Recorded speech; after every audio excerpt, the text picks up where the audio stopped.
This is the tiny scalpel knife from GearSwifts. It has a number 36 scalpel blade. It is made of carbon steel. It also has a tick removal tool. You press the tool around the tick and pull until the tick is removed. The scalpel opens kind of strangely.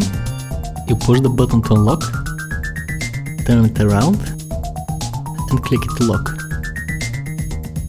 To close the knife, you bend it slightly. You can see how the button moves. Pull it and close it, making sure it is under the cover. We also have a bigger version. It only weighs 5 grams. Again, it opens like this. You click the button, unlock, turn around and push the lock. Again, slightly bend, pull and turn around. This version also has a tiny pin.